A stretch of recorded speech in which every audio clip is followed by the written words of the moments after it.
ہمارے ہاں یہ بھی ایک معاملہ ہے، گستاخان رسول سے رابطہ ہے، کہتے ہیں یار یہ دیکھو سرکار کی گستاخی کرتا ہے، شان میں اس طرح باتیں کرتا ہے۔ ہم کہتے ہیں جی کیا کریں صاحب، برادری ہے نا،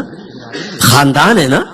رشتہ داری بھی تو نبھانی پڑتی ہے، دوستی بھی تو نبھانی پڑتی ہے۔ لا حول ولا قوت الا باللہ۔ میں آپ سے کویسچن کرتا ہوں، بتائیے صحابہ کرام علیہم رضوان سے بڑھ کر کوئی عاشق رسول پوری دنیا میں پیدا ہوا ہے اور کیا قیامت تک ہوگا؟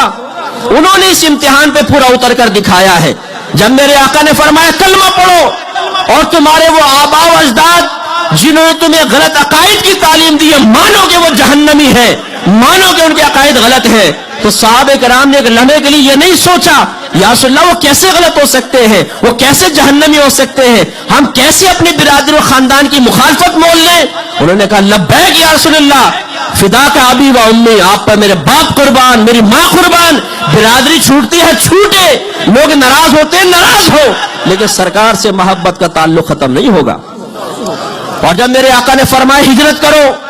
چھوڑ دو وہ مکہ جہاں تمہارا بچپن گزرا ہے، جہاں تم پیدا ہوئے ہو، جہاں تمہارا خاندان ہے، برادری ہے، بیوی بچے ہیں، باغات ہیں، مویشی ہیں، ٹھنڈے میٹھے پانی کے چشمے ہیں، تمہارا بزنس ہے، صحابہ کرام نے نہیں پوچھے یا رسول اللہ صلی اللہ علیہ وسلم آگے چل کر کیا ہوگا،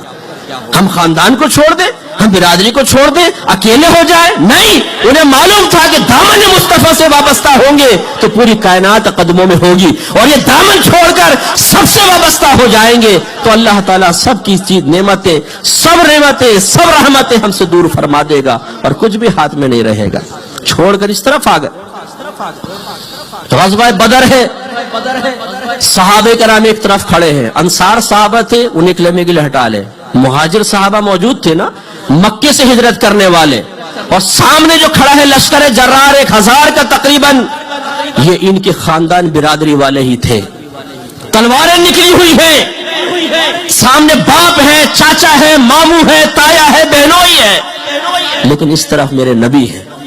اس طرف ایمان ہے، اس طرف اسلام ہے، اس طرف ایمان کا امتحان ہے۔ صحابہ کرام علیہ رضوان کے پاؤں میں لرزش پیدا نہیں ہوئی، ہاتھ نہیں کانپے ہیں، اگر باپ پہ ہاتھ اٹھائے تو باپ کی گردن اڑائی ہے، اگر چاچا پہ حملہ کیا ہے تو چاچا ہی گردن اڑا دی۔ اب اگر محبت ہے تو صرف سرکار کے دامن سے وابستگی کی وجہ سے ہے، ورنہ نہ کوئی ہمارا باپ ہے نہ کوئی ہماری ماں ہے۔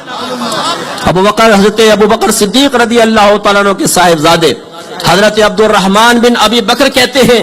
اسلام لانے کے بعد غزوہ بدر میں کفار کی طرف سے آئے تھے، ابا جان کئی مرتبہ ایسا ہوا کہ آپ میری تلوار کے سامنے آئے، لیکن صرف اس لیے تلوار روک لی کہ آپ میرے والد ہیں۔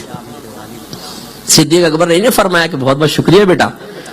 بلکہ ارشاد فرمایا کہ خدا کی قسم اگر تو میری تلوار کے سامنے ایک مرتبہ بھی آتا تو تیری گردن اڑانے میں دیر نہ کرتا، اس لیے کہ یہ امتحان ہے ایمان کا۔ ان کے اندر ایمان تھا، ایمان کی روح نکلی ہوئی ایک لاش نہیں تھی۔ کہا کہ اگر تم میرے سامنے آ جائے تو تمہاری گردن اڑا دیتا۔ غزوہ احد میں جب بہت سارے مسلمان شہید ہوئے ہیں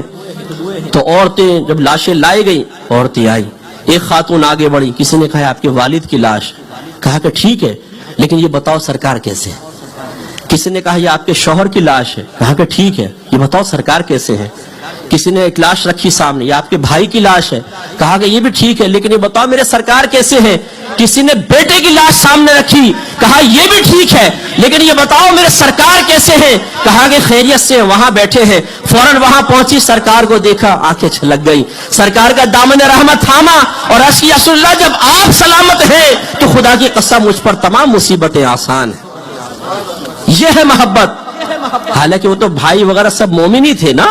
لیکن سرکار پر ان کو فوقیت، یہاں مومنوں پر سرکار کی محبت کو فوقیت، ان کی طرف توجہ نہیں، ان کا غم نہیں، سرکار کے سلامت رہنے کی خوشی ہے۔ اور یہاں صورتحال یہ ہے کہ ایک بد مذہب ہو، ایک گستاخ رسول ہو، ہمارے نبی کی شان میں گستاخی کرنے والا ہو، لیکن ہم پیار سے اس لیے ہاتھ ملائیں کہ نہیں جی دوستی ہے، کیا کریں جی، ماموں ہے، بہنوئی ہے، تایا ہے، پھپھا ہے، اصل رشتہ سرکار کا ہے۔ یاد رکھیے قبر میں جائیں گے یہ ماما ساتھ نہیں ہوگا، یہ چاچا ساتھ نہیں ہوگا، یہ دوست ساتھ نہیں ہوں گے، میرے آقا کھڑے ہوں گے، فرشتے کہیں گے ما کنت تقول فی حق ھذا الرجل، اس شخص کے بارے میں کیا کہا کرتا تھا۔ اگر سرکار کے طریقے پہ چلے ہوں گے, سرکار سے محبت رکھنے والوں سے رابطہ رکھا ہوگا, گستاخان رسول سے بد مذہبوں سے دور ہوں گے, تو انشاءاللہ زبان سے نکلے گا, فرشتوں میں بتاؤں کہ یہ کون ہے, یا میرے سرکار بتائیں میں کون. پوچھو میرے سرکار سے, ہر مشکل کا مقابلہ کیا ہے, اپنے آقا کے لیے سب کو چھوڑ دیا, آقا کا دامن تھاما, اللہ نے پوری کائنات پوری دنیا کی دولت میرے قدموں میں ڈالی. میرے سرکار سے پوچھو. اور پھر میدان معاشر میں جب سرکار کی بارگاہ میں شفاعت کا سوال کرنے کے لیے جائیں گے تو ندامت نہیں ہوگی, شرمندگی نہیں ہوگی, نگاہیں جھکی نہیں ہوں گی. وہاں پر پھر انسان کو اپنی سابقہ زندگی پر ذلت و رسوائی کا احساس نہیں ہوگا, فخر سے جا کے سرکار کا دامن تھامیں گے. اور جو یہاں سرکار کے دشمنوں کے ساتھ رابطہ رکھتا ہوگا, اور وہ دشمن ایک لائن میں مجرمین کی حیثیت سے شرمندگی کے ساتھ سر جھکا کے کھڑے ہوں گے, اور اللہ نہ کرے اگر اللہ نے ان کے ساتھ ہمیں بھی کھڑا کر دیا, تو پھر کس منہ سے سرکار کی بارگاہ میں حاضر ہوں گے.